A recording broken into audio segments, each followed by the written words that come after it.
오늘의 말씀은 예레미야 7장 1절부터 15절까지 말씀입니다. 여호와께로부터 예레미야에게 말씀이 임하니라. 이르시되 너는 여호와의 집 문에 서서 이 말을 선포하여 이르기를 여호와께 예배하러 이 문으로 들어가는 유다 사람들아 여호와의 말씀을 들으라. 만군의 여호와 이스라엘의 하나님께서 이와 같이 말씀하시되 너희 길과 행위를 바르게 하라. 그리하면 내가 너희로 이곳에 살게 하리라. 너희는 이것이 여호와의 성전이라. 여호와의 성전이라. 여호와의 성전이라 하는 거짓말을 믿지 말라. 너희가 만일 길과 행위를 참으로 바르게 하여 이웃들 사이에 정의를 행하며 이방인과 고아와 과부를 압제하지 아니하며 무죄한 자의 피를 이곳에서 흘리지 아니하며 다른 신들 뒤를 따라 화를 자초하지 아니하면 내가 너희를 이곳에 살게 하리니 곧 너희 조상에게 영원 무궁토록 준 땅이니라. 보라, 너희가 무익한 거짓말을 의존하는도다. 너희가 도둑질하며 살인하며 간음하며 거짓 맹세하며 바알에게 분향하며 너희가 알지 못하는 다른 신들을 따르면서 내 이름으로 일컬음을 받는 이 집에 들어와서 내 앞에 서서 말하기를 우리가 구원을 얻었나이다 하느냐. 이는 이 모든 가증한 일을 행하려 함이로다. 내 이름으로 일컬음을 받는 이 집이 너희 눈에는 도둑의 소굴로 보이느냐. 보라, 나 곧 내가 그것을 보았노라. 여호와의 말씀이니라. 너희는 내가 처음으로 내 이름을 둔 처소 실로에 가서 내 백성 이스라엘의 악에 대하여 내가 어떻게 행하였는지를 보라. 여호와의 말씀이니라. 이제 너희가 그 모든 일을 행하였으며 내가 너희에게 말하되 새벽부터 부지런히 말하여도 듣지 아니하였고 너희를 불러도 대답하지 아니하였느니라. 그러므로 내가 실로의 행함같이 너희가 신뢰하는 바 내 이름으로 일컬음을 받는 이 집 곧 너희와 너희 조상들에게 준 이곳에 행하겠고 내가 너희 모든 형제 곧 에브라임 온 자손을 쫓아낸 것 같이 내 앞에서 너희를 쫓아내리라 하셨다 할지니라. 여호와 하나님의 말씀이 다시 예레미야 선지자에게 임했습니다. 그런데 이번에는 여호와의 집 문에 서서 이 말씀을 전해라 하고 하나님께서 말씀하십니다. 자, 여호와의 집 문 앞에 서서. 자, 여호와의 집. 사실 여러분, 여호와 하나님께는 따로 집이 없으시죠. 왜냐하면 온 우주 모든 만물이 다 여호와 하나님의 것 아닙니까? 하지만 구체적으로 여호와 하나님의 집 하면 사람들이 다 알죠. 그곳은 어디입니까? 성전입니다. 예루살렘 성전. 즉 하나님께서 예레미야에게 이렇게 말씀하시는 거죠. 너는 성전 문에 서서 그리로 들어오는 사람들에게 이 말을 선포해라 하고 말씀하시는 것입니다. 자, 그러면 어떤 말씀을 전하도록 하셨을까? 그 내용은 3절부터 7절에 나옵니다.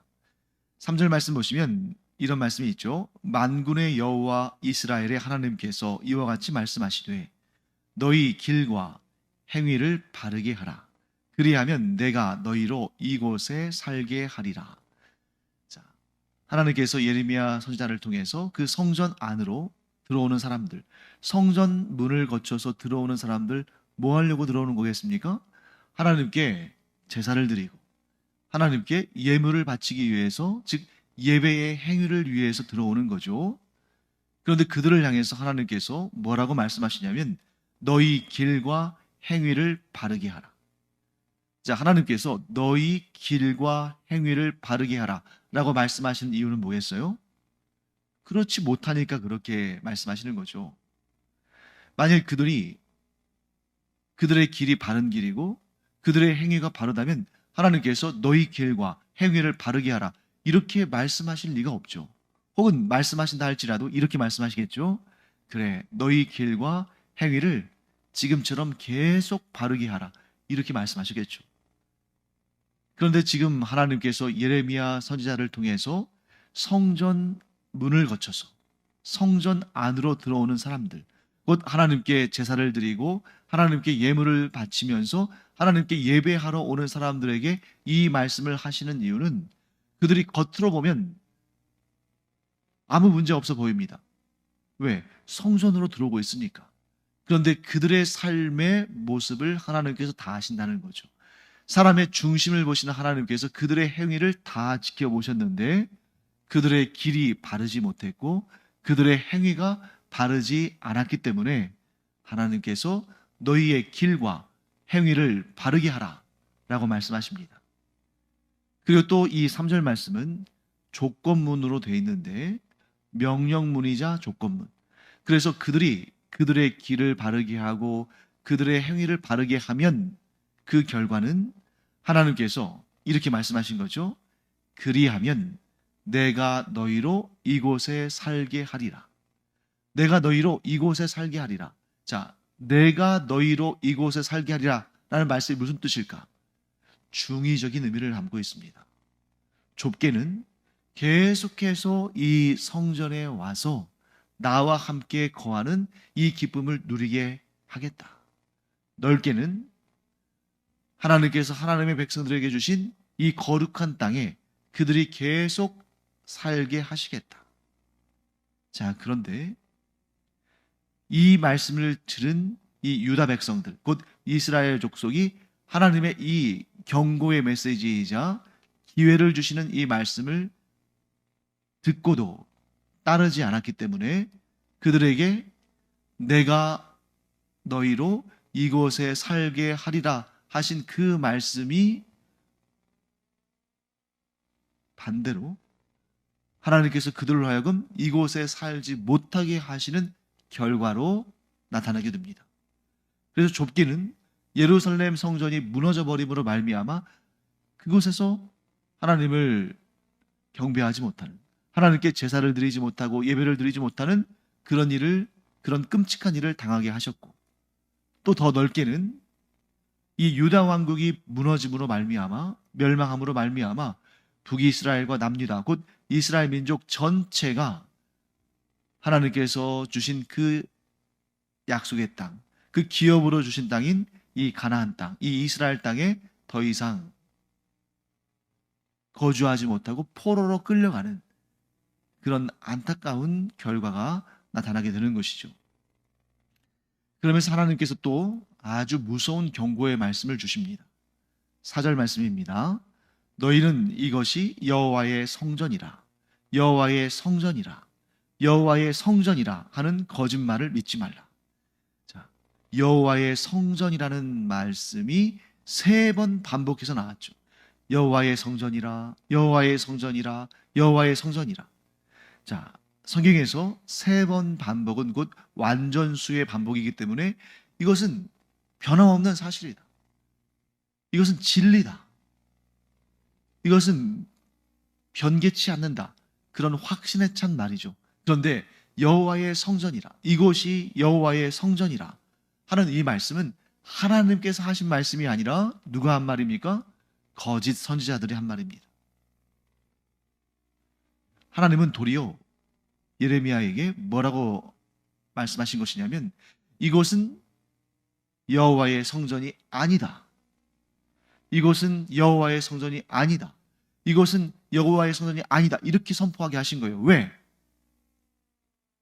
이것이 여호와의 성전이라, 이곳이 여호와의 성전이라, 이곳이 여호와의 성전이라 하는 거짓말을 믿지 말라 하셨으니까 그 말씀은 무슨 말입니까? 이곳은 여호와의 성전이 아니다 라는 선포와 같은 것이죠. 자, 그러면 여러분, 이 예루살렘 성전이 여호와의 성전이 아닙니까?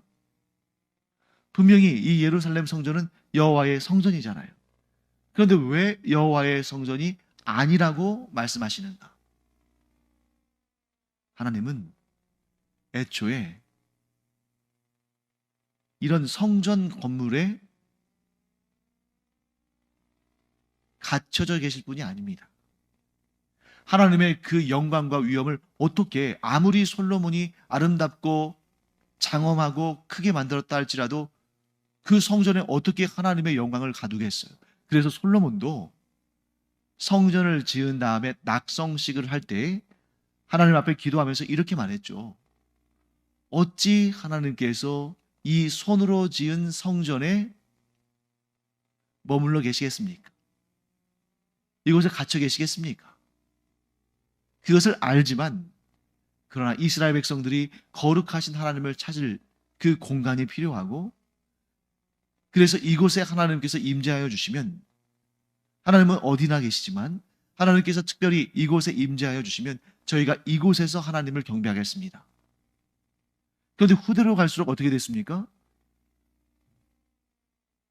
여호와의 성전이 예루살렘에 있음으로 말미암아 그것이 그들에게 과도한 자부심, 그 자부심이 너무 과도하게 왜곡되다 보니까 어떻게 됐습니까? 우리에게 성전이 있으니 우리는 망하지 않는다. 예루살렘에 성전이 있으니 우리는 재앙을 당하지 않는다. 그런데 이런 잘못된, 왜곡된 확신이 더 강화된 계기가 있었습니다. 북이스라엘과 남유다는 서로 같은 민족입니다만 서로 사이가 안 좋았죠. 원수처럼 지냈습니다. 서로 전쟁도 하고. 그런데 주전 722년에 당대의 세계에서 가장 강한 나라라고 할 수 있는 아수르가 북이스라엘을 멸망시킵니다. 그리고 그 여세를 모아서 남유다도 아주 쉽게 멸망시킬 수 있었어요. 누가 봐도 그렇습니다. 그런데 남유다 왕국이 멸망하지 않거든요. 사실 그 멸망하지 않은 이유는 히스기야 왕이 오직 하나님만 의지해서 하나님의 도우심을 구했기 때문입니다. 그런데 이 남유다 사람들은 후대에 점점 시간이 흐르면서 어떤 왜곡된 관념을 갖게 됐냐면, 어떤 왜곡된 생각을 하게 됐냐면, 우리에게 성전이 있기 때문에, 예루살렘 성전이 있기 때문에, 하나님의 처소인, 하나님의 임재가 있는 이 성전이 있기 때문에 우리는 망하지 않는다. 마치 뭐와 같습니까? 여호와의 언약궤를 들고 나가면 전쟁에서 반드시 이긴다. 그런데 정작 그 여호와의 언약궤를 들었던 홈니와 비느하스는 하나님의 징벌을 받고 죽고 언약궤를 뺏겼죠. 아주 데자뷰를 보는 것처럼 이렇게 이어집니다. 그리고 그 내용이 오늘 본문의 후반부에 12절에 나타납니다. 자, 12절 말씀 보시면 이런 내용이 있죠. 너희는 내가 처음으로 내 이름을 둔 처소 실로에 가서 내 백성 이스라엘의 악에 대하여 내가 어떻게 행하였는지를 보라. 자, 실로가 어떤 곳입니까? 네, 실로는 이스라엘 백성들이 이 가나안 땅을 차지한 다음에 처음으로 여호와의 언약궤가 있는 그 성막을 처음으로 그곳에 고정적으로 둔 곳입니다. 원래 성막은 이스라엘 백성들이 광야 여정 기간 동안에 구름 기둥이 움직이면 그 성막을 둘둘 말아서 또 포장해서 이동해야 됐기 때문에 이동식 성전인 것이죠. 이동식 하나님의 집. 그런데 이제 가나안 땅에 들어와서 그곳에 정착하면서 더 이상 이동할 필요가 없잖아요. 그래서 그 이동식 하나님의 집인 성막을 실로에 모셔뒀습니다. 그래서 사사시대에 내내 실로에 성막이 있었습니다. 그런데 그 사사시대의 끝무렵에 거의 사사시대를 마지막으로 이제 세사시대에 이제 마무리를 하는 그 시점에 그때 그 성막과 여호와의 언약궤를 지키는 일을 담당하는 제사장들 중에 수장은 엘리라는 사람이었습니다. 엘리. 그리고 그의 두 아들 홈니와 비느하스가 성막에서 하나님을 섬기며 여호와의 언약궤를 지키는 그 사역을 감당했죠. 그런데 우리가 잘 알다시피 사무엘상에 나오는 내용처럼 이 엘리의 두 아들 홈니와 비느하스는 정말 악한 사람들 가운데서도 가장 악질이었습니다. 하나님을 가장 경건하게 모시고 하나님께 가장 거룩한 종들로 쓰임 받아야 될 그 사람들이 자기의 욕심 때문에 하나님보다 자기 자신의 배를 더 섬겼죠. 그래서 이스라엘 백성들이 하나님께 제사를 드리기 위해서 양을 가져오고 소를 가져오고 그것을 하나님께 제물로 드리려고 하면 그걸 갈취했습니다. 그래서 그것을 고기는 삶지 말고 생고기로 나를 달라. 그러면 그것을 내가 취하겠다. 그러니까 하나님께 제물을 드리기도 전에 자기의 몫을 달라고 막 행패를 부리는 거죠. 모든 악한 그런 일들을 서슴지 않습니다. 왜? 하나님을 두려워하지 않았거든요. 그때 마침 블레셋과 이스라엘 사이에 전쟁이 있었는데 이스라엘이 블레셋을 당하지를 못합니다. 블레셋이 너무 강했거든요. 왜냐하면 이스라엘은 아직 청동기 문명에 머물러 있는데 이 블레셋은 철기 문명을 소유하고 있었습니다. 그러니 동으로 만든 무기와 철로 만든 무기가 비교가 되겠습니까? 그러니까 이스라엘이 객관적인 전력상 블레셋을 감당할 수 없는 거예요. 그러니까 이스라엘 장로들이 어떤 생각을 했냐면 우리가 도무지 안 되겠다. 객관적인 전력상 우리는 블레셋을 이겨낼 수가 없다. 그러니 실로에 있는 여호와의 언약궤를 가져다가 우리 전장에 두면 여호와 하나님께서 우리를 도우셔서 우리가 승리할 것이다. 그래서 실로에 사람을 보내서 여호와의 언약궤를 가져오도록 하죠. 그러니까 누가 그 여호와의 언약궤를 메고 옵니까? 홈리와 비느하스가. 여호와의 언약궤가 이스라엘 진영 가운데 들어왔다는 소식을 듣고 블레셋 사람들이 깜짝 놀라고 두려워하죠. 그런데 도리어 그들이 더 힘을 냅니다. 여호와의 언약궤가 이스라엘의 그 군대 진영에 들어왔는데 우리가 죽을 힘을 다해서 싸우지 않으면 우리는 저 신에게 당할 수밖에 없다. 그러면서 그들이 죽을 힘을 다해서 싸웁니다. 결과는 어떻게 됐을까요? 블레셋이 승리합니다. 블레셋이 여호와의 언약궤가 들어온 것을 보고 죽을 힘을 다해서 싸웠기 때문에 승리한 것이 아니라 그 전쟁은 하나님께서 이 이스라엘 민족을 향한 심판으로 주신 거였거든요. 심판으로 예비하신 그런 전쟁이었습니다. 왜? 이스라엘 백성들이 하나님을 경외하지 않았으니까. 특히 여호와 하나님을 가장 경외해야 되는 홈리와 비느하스 이 제사장들이 모든 악을 행했고 하나님을 무시했고 하나님을 경외하지 않은 겁니다. 그랬더니 그 영적 지도자들이 그렇게 악한 일을 일삼으니까 이스라엘 백성들도 그들의 본을 받아서 그들도 영적으로 타락하는 그런 총체적인 문제가 있었죠. 영적으로 어두워진 그러한 사사시대의 전형을 보여줍니다. 그래서 어떻게 됩니까? 전쟁에서도 치고 홈리와 비느하스도 죽고 언약궤도 빼앗겼습니다. 그 언약궤를 블레셋과의 전쟁에서 블레셋에게 빼앗겼다는 그 소식을 엘리 제사장이 들었을 때에 그가 어떻게 됐습니까? 눈도 어둡고 비둔해서 잘 움직이지도 못하는 사람이 그 소식을 듣고 깜짝 놀라서 뒤로 나자빠졌어요. 그리고 목이 부러져 죽었습니다. 그리고 비느하스의 아내는 그때 임신 중이었는데 그 소식을 듣고 갑자기 몸을 굽히려서 해산을 하면서 아기를 낳는데 그러면서 죽어갑니다. 아기를 낳으면서 죽어가면서 그 아기 이름을 이가봇이라고 지었는데 그 이가봇은 어떤 의미냐면 영광이 이스라엘에서 떠났다 이런 뜻입니다. 이처럼 하나님을 경외하지 않은 엘리 가문의 죄악으로 인해서 하나님께서 실로를 파괴하셨어요. 심지어 언약궤도 빼앗겼습니다. 그 똑같은 역사가 지금 약 한 한 800년쯤 지났을까요?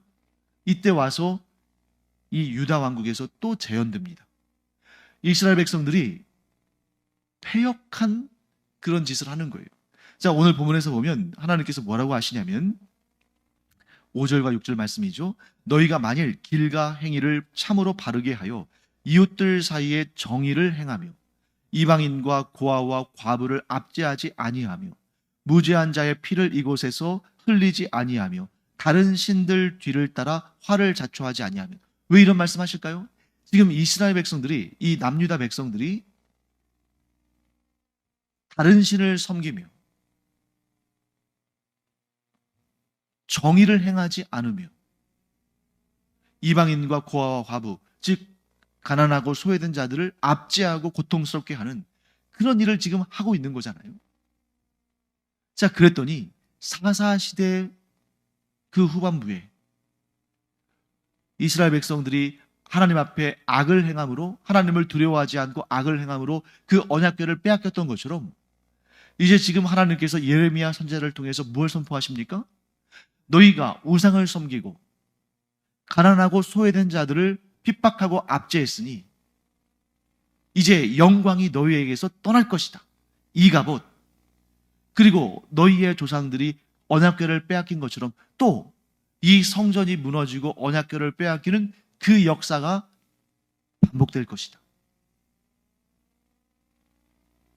그러므로 더 이상 이곳이 여호와의 성전이 되지 않을 것이다. 왜? 그 성전은 곧 무너질 것이기 때문에. 하나님은 우리에게 이렇게 말씀하시는 것입니다. 건물로서의 성전은 여호와의 집이 아니다. 물론 성전은 거룩한 하나님의 처소지만 그 성전이 진정한 성전이 되려면 그곳에 와서 하나님께 예배를 드리는 그 예배자들이 경건하고 거룩해야 된다. 자, 성전은 어떤 곳입니까? 거룩한 예배자들이 있는 곳이 성전이다. 하나님께는 문제가 없습니다. 왜? 하나님은 변함없으신 하나님이시니까. 이 건물로서의 성전도 문제가 없습니다. 왜?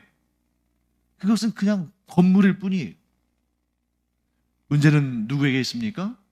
그 성전에 나와서 하나님께 예배하는 사람들에게 문제가 있는 거죠. 거룩한 예배자가 있는 곳은 하나님의 성전이지만 하나님을 경외하지 않는, 우상을 섬기고 가난하고 소외된 자들을 핍박하고 압제하는 자들은 아무리 값비싼 예물을 들고 와서 아무리 화려한 제사를 드린다 할지라도 그들은 성전에 있는 것이 아니다. 왜? 그들의 삶이 성전의 삶이 아니기 때문에. 하나님은 예레미야 선지자를 통해서 유다 백성들에게 이 메시지를 전하셨습니다. 그리고 오늘 이 예레미야서를 통해서 또한 우리에게도 동일한 메시지를 전해주십니다.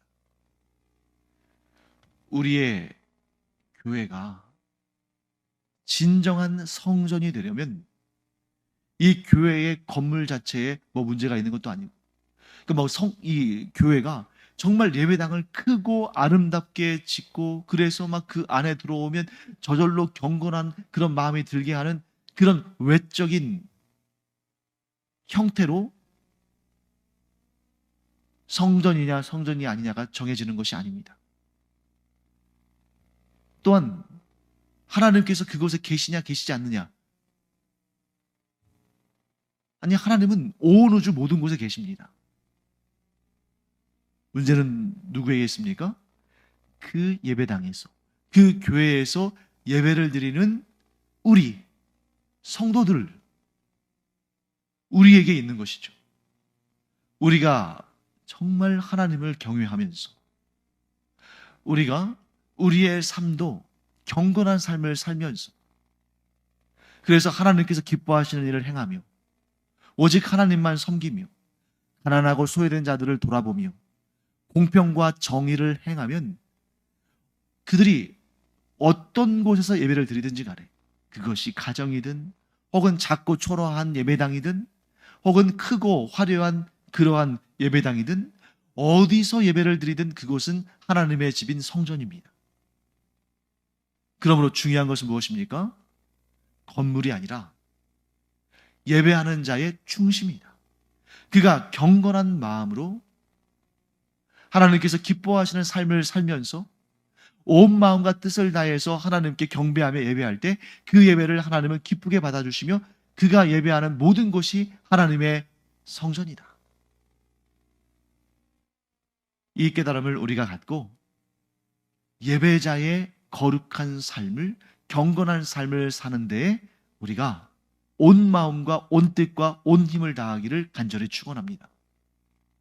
우리가 어디에서 예배를 드리느냐, 그것이 중요한 것이 아니라 우리가 어떤 삶으로 하나님께 예배를 드리느냐, 그것이 중요하기 때문에 우리의 일상의 모든 삶의 순간순간이 하나님께서 기뻐하시는 경건하고 거룩한 삶이 되기를 간절히 축원합니다. 기도하겠습니다. 하나님, 저희의 삶이 하나님께서 보실 때에 참으로 좋은 그런 경건하고 거룩한 삶이 되기를 원합니다. 저희가 그런 믿음과 그런 삶을 살 때에 저희가 어디에서 언제 어디서건 그것이 바로 하나님의 임재하심이 있는 성전이 되는 줄 믿습니다. 저희들의 삶이 하나님께 칭찬받는 거룩한 삶이 되게 하여 주시옵소서. 감사드리며 예수님의 이름으로 축복하며 기도합니다. 아멘. 기도하는 시간입니다. 기도의 시간도 마찬가지죠. 우리가 예배당에서 기도하든 집에서 기도하든 걸어가며 기도하든 잠자리에 누워서 기도하든 우리의 마음이 진실로 하나님을 향하며 또한 우리의 삶이 참으로 하나님께서 기뻐하시는 그런 경건한 삶 가운데 있다면 우리의 기도는 반드시 하나님의 응답이 있는 그런 기도가 될 줄 믿습니다. 기도하겠습니다.